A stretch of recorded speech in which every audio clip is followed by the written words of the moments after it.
Today on the Big 3 in 30, Ohio State picks up an upset win over Purdue. They beat the number 8 team in the country as the Buckeyes beat Purdue 82-74. Texas Tech gets a big win over Arizona State. You're feeling the Hilton energy. There's certainly plenty of that. And Gonzaga takes an upset loss to St. Mary's. Gonzaga basically got punched right in the mouth. This is the Big 3 in 30 College, the 3 biggest stories on campus from our local experts at the Locked On Podcast Network.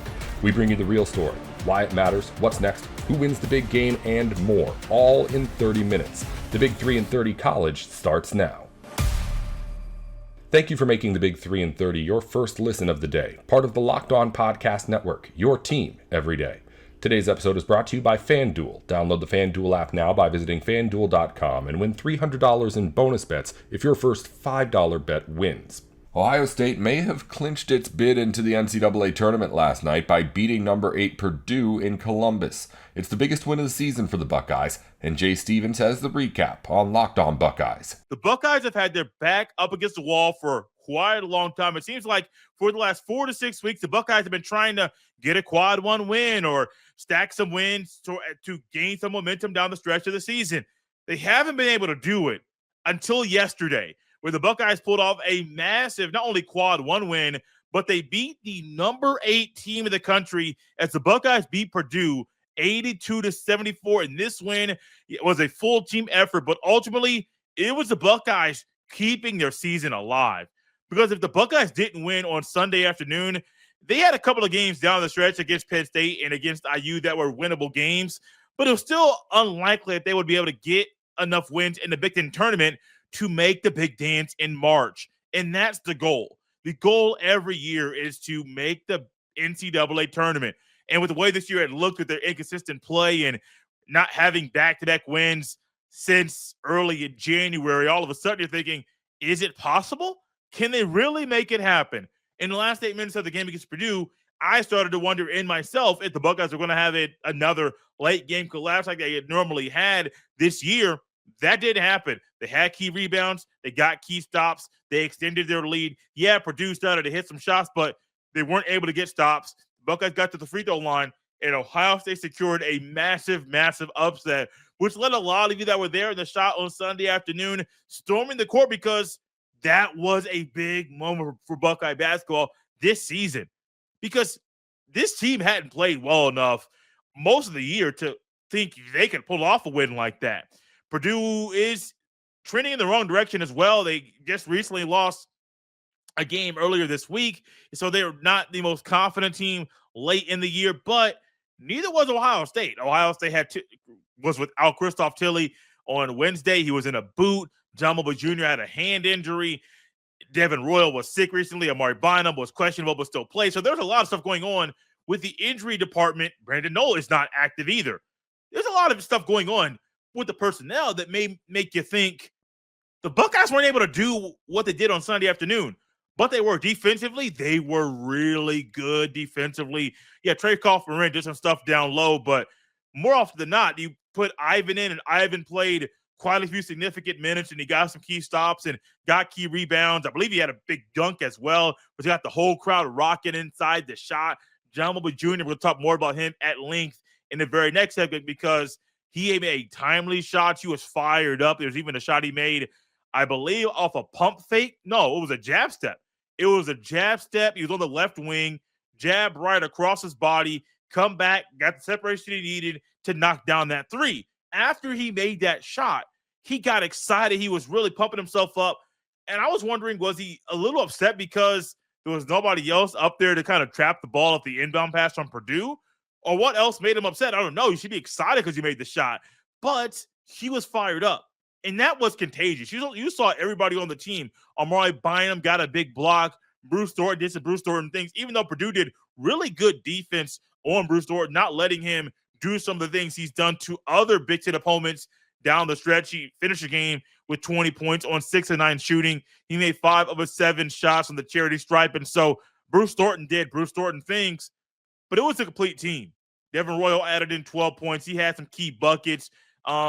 Christoph Tilley did not have the monster game that you might think with the Buckeyes having 4 guys scoring in double figures. Tilley wasn't one of them, But down the stretch, when he wasn't the strongest free throw shooter, he made 5 of his 8 free throws in this game, and he had some key rebounds down the stretch as well.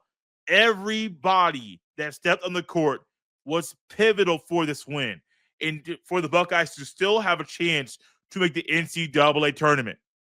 Think about where your mind was with Buckeye basketball, let's even say Sunday morning. Sunday morning, you know, it's a Buckeye basketball game. You're not all in on the basketball. You're looking forward to the spring game on April 18th. But, you know, this game is very big. Purdue's coming to town. The Buckeyes have beat Purdue 3 times in a row now. Before the game was 2 times in a row. And you're thinking, if there's ever a time for the Buckeyes to kind of turn the page and gain momentum, it's this game.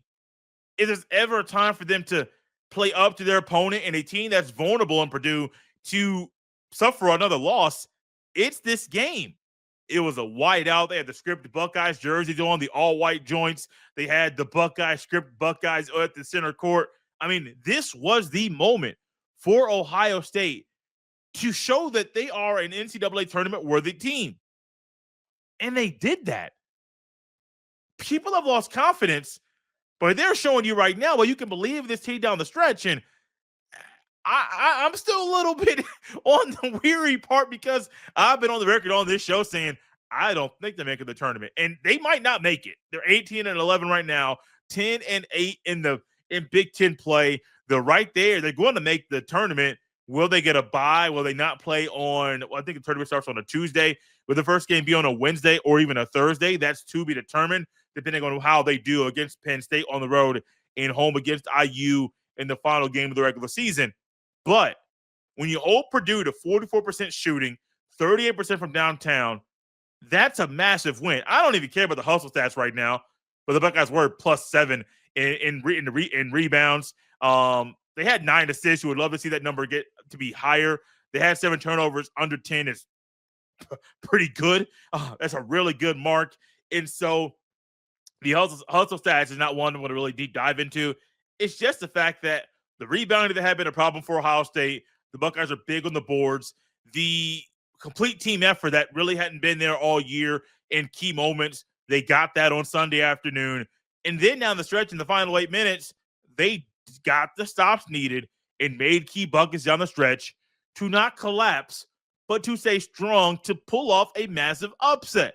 And that should give you confidence in this team that when they go to play Penn State, I believe the game's on a Tuesday night at 6:30. You can believe that they're good enough to win that game.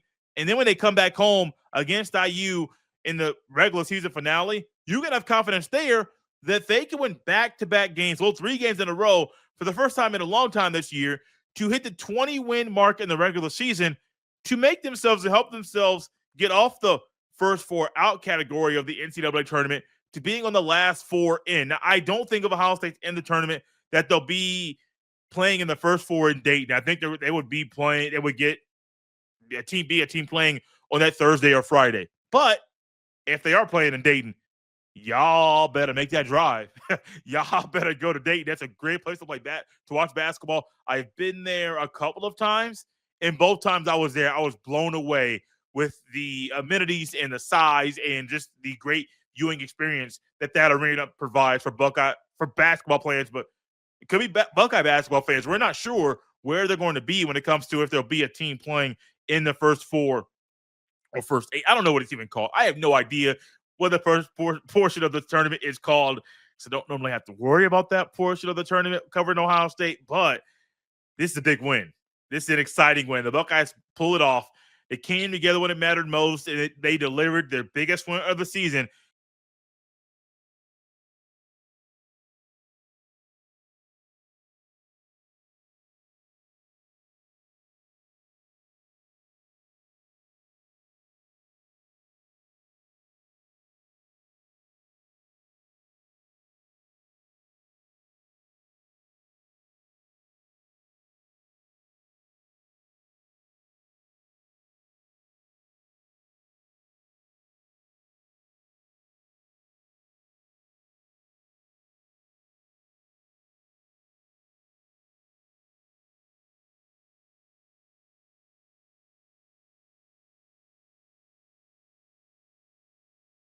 Welcome back to the Big 3 and 30 College.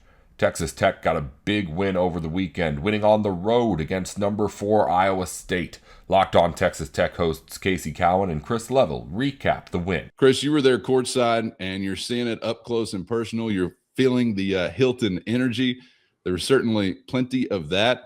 But I want to take you back to Friday. I think some of our final words on our Iowa State table setting episode were something along the lines of, I don't know why, but I almost expect Grant McCaslin to make this interesting.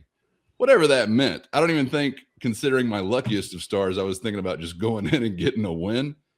But it was definitely interesting, wasn't it? Oh, was it interesting? Yeah, I mean, big, giant, huge balls. I mean, sorry for the younger audience in the our listening and viewing audience, but I mean, this is just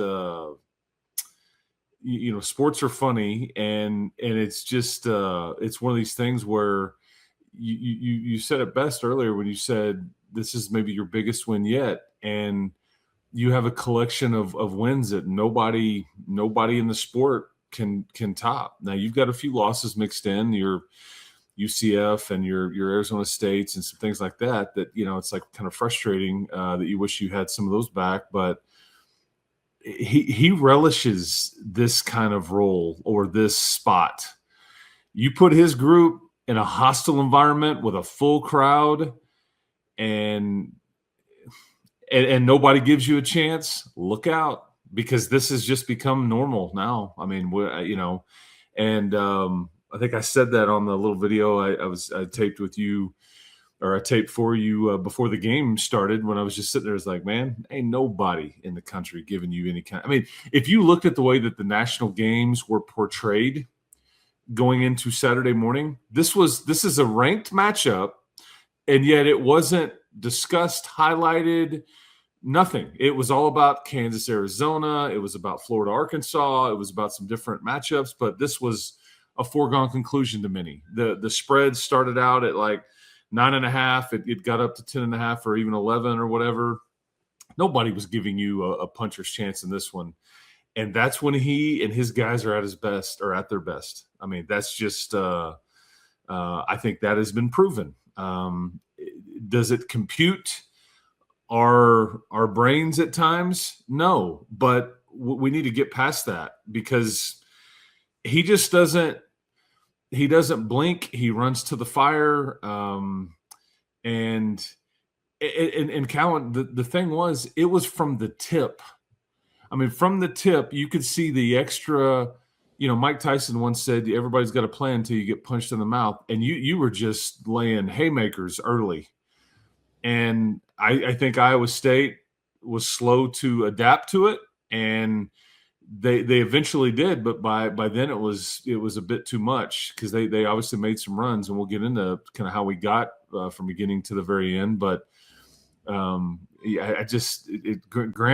is a really, really, he's just good at what he does, great at what he does, and ultimately, long-term, he'll be judged by what kind of runs you can do in March and all those kinds of things. But this is a head coach, man, that if he's got some pieces to work with, the best compliment you can give a coach is he squeezes everything out of what he's got. And boy, did he. Because if you tell me before this one, you're going to turn it over 8 more times than Iowa State, and Christian Anderson's going to play the final basically 16 minutes with 4 personal fouls, or he's going to pick up his 4th foul with 60 minutes to go, I'm thinking, and he only is going to score 14 points in this game. That's not a recipe to how to get to the end and beat the 4th-ranked team in their building, which had not lost. I mean, I guess as of now, it's just Duke and North Carolina that remain as teams that haven't lost at home. And I'm trying to remember where that game coming up this weekend will be with Duke and Carolina, but that will obviously end because, I say that it maybe won't end, but that's I mean, if they were 15-0, they were the only team in the Big 12 and one of 3 teams in the country that had not lost a home game. I don't know if that's just Power 4 or across the country or whatever it was, but still, and that's why the number from the Vegas folks was what it was. They hammer teams there.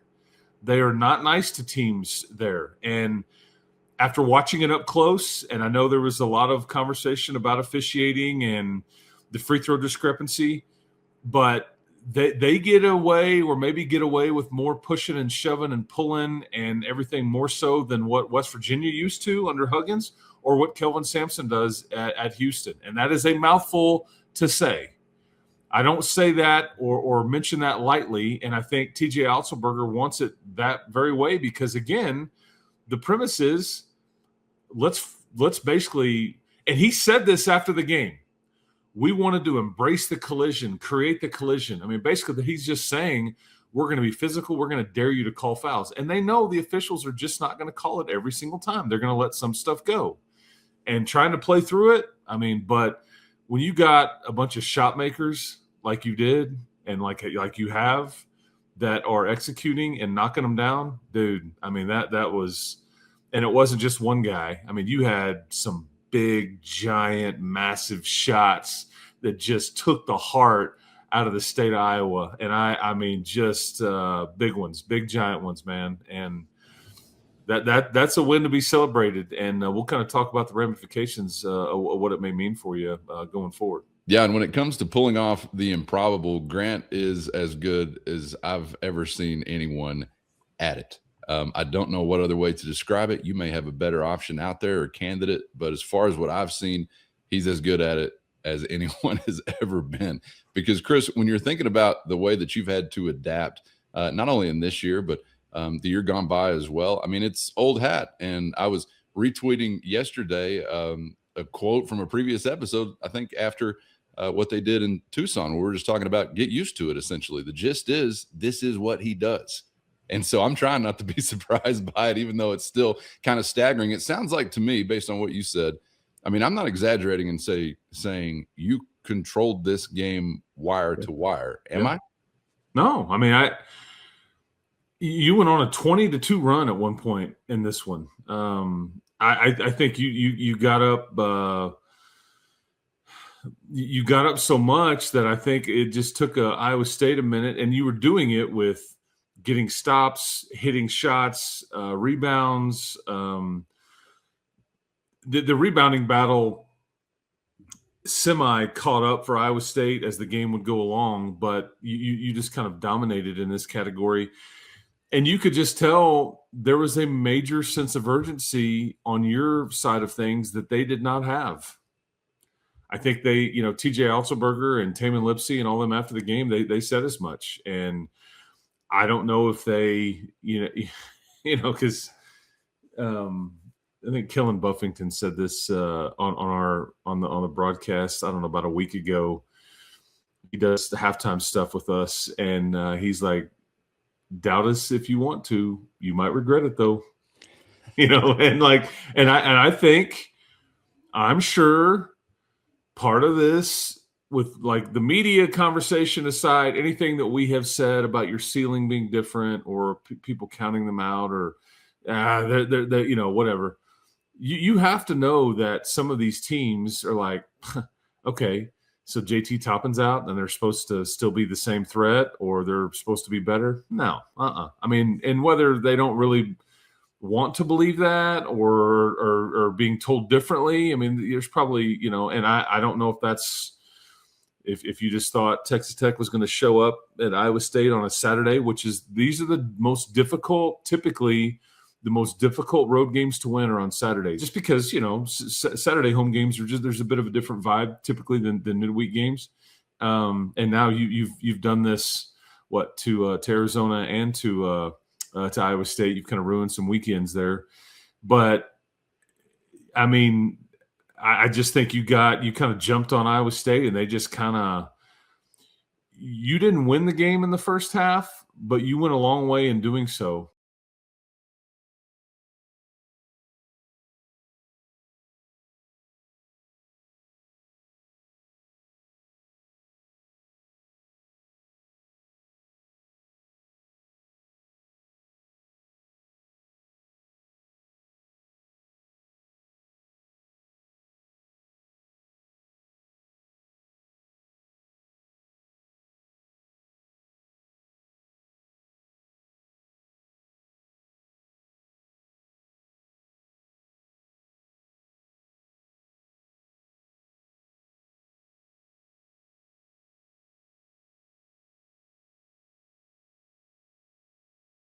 Welcome back to the Big 3 and 30 College. Gonzaga basketball played its last conference game against St. Mary's last night before the Zags moved to the Pac-12 next season. St. Mary's pulled off the upset, and Locked On Zags host Andy Patton recaps the loss.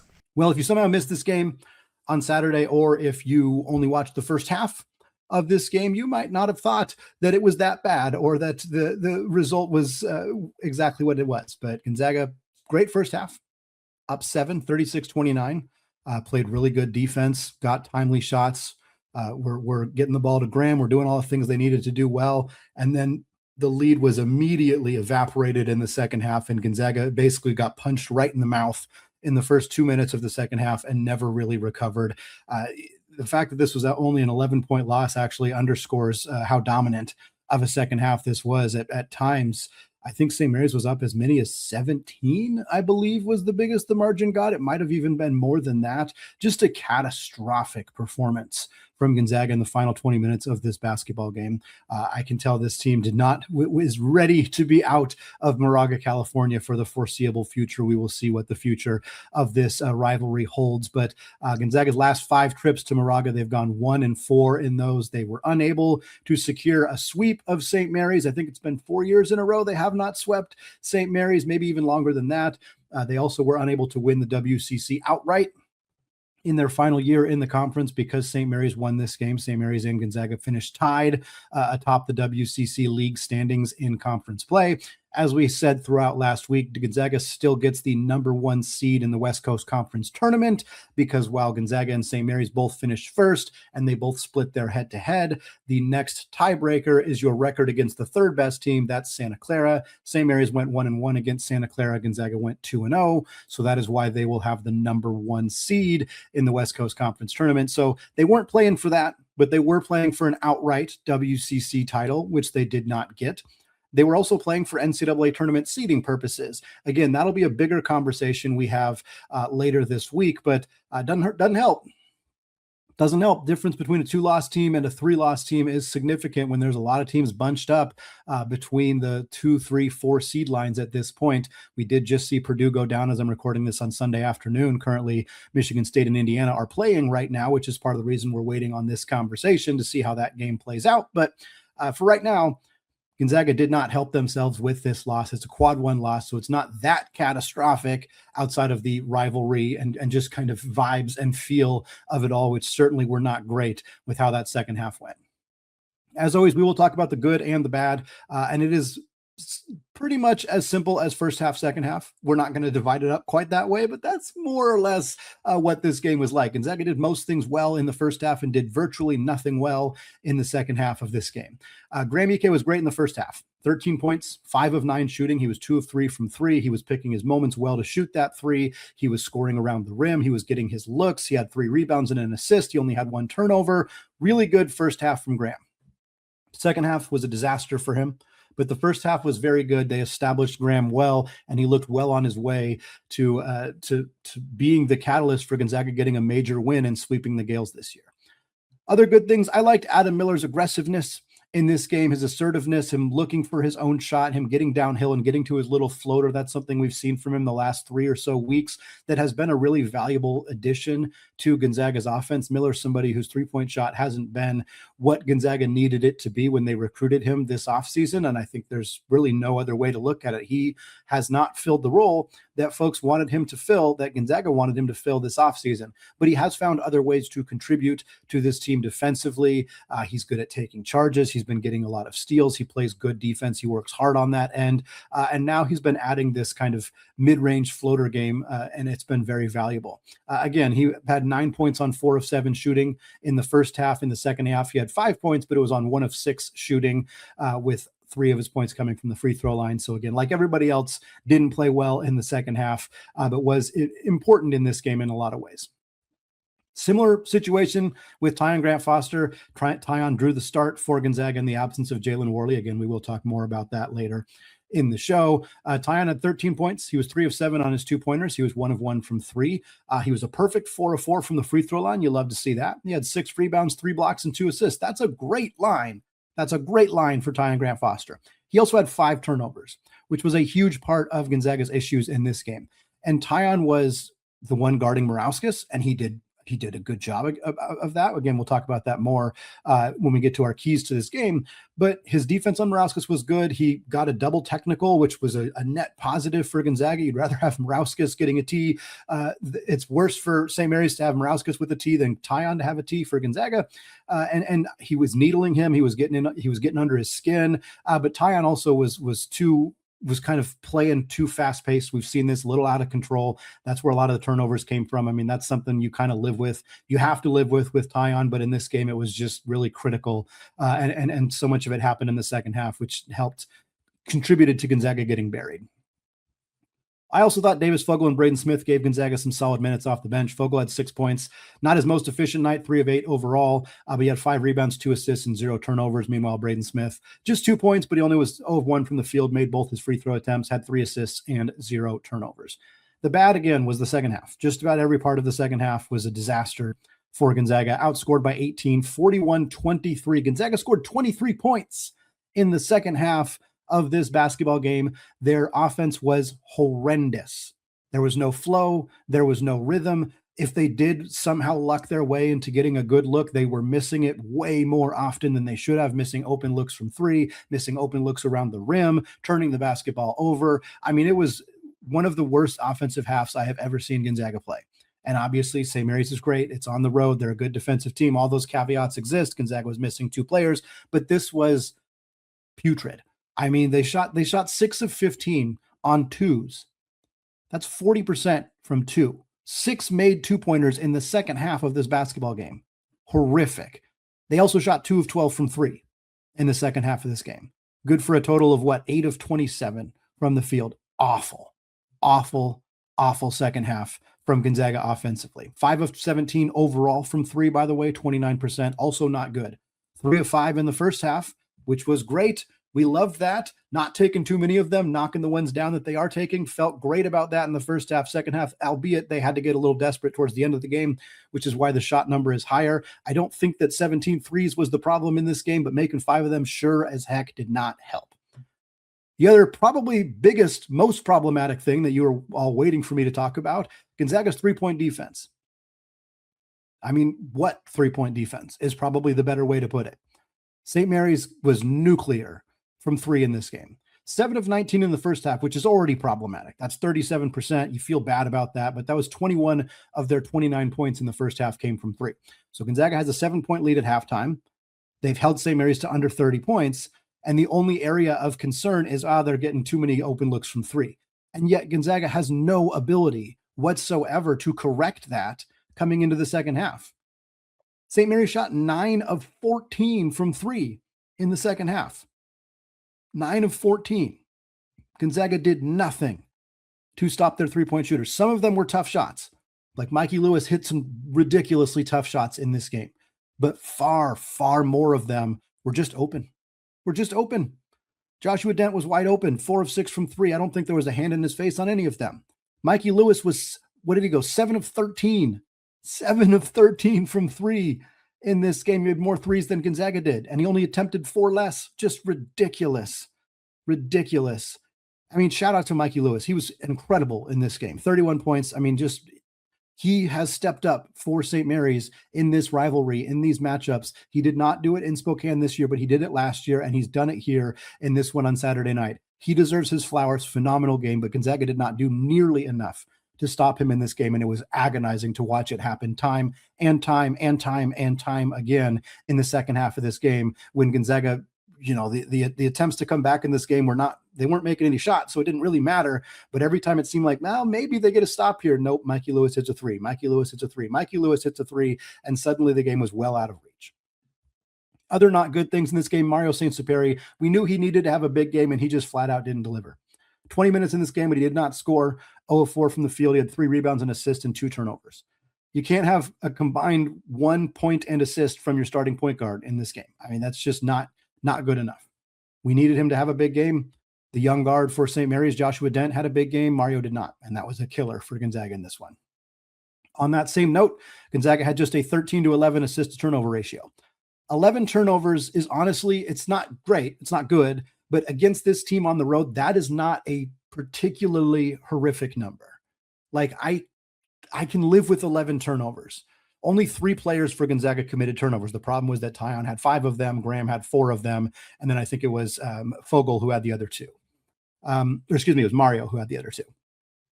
But 13 assists is not good enough. It's not good enough. You need to move the ball more. I mean, again, they just didn't make enough shots in this game. That's the main issue. And then defensively, only 1 steal. And the flip side of that was St. Mary's only had 6 turnovers. If you let St. Mary's continue to take care of the ball, you don't turn them over, you don't get easy points in transition off of turnovers, you're almost never going to beat them. If they only turn the ball over 6 times and they make 16 threes, I'm pretty sure they've never lost in a game where they have done those 2 things, probably ever. That is ridiculous for Gonzaga to give them that many open looks from 3 and not really ever be able to get turnover. And 1 steal in this game. Innocente had the only steal. Gonzaga did have 4 blocks, but 1 steal. Not enough turnovers by Gonzaga's defense. That's all for the Big 3 and 30 college. If you follow pro basketball or football, the Big 3 and 30 has shows for the biggest news in the NBA and NFL going up every weekday just like this one. Just search the Big 3 and 30 NBA or the Big 3 and 30 NFL wherever you're listening or watching now. Thanks again for tuning into the Big 3 and 30 college.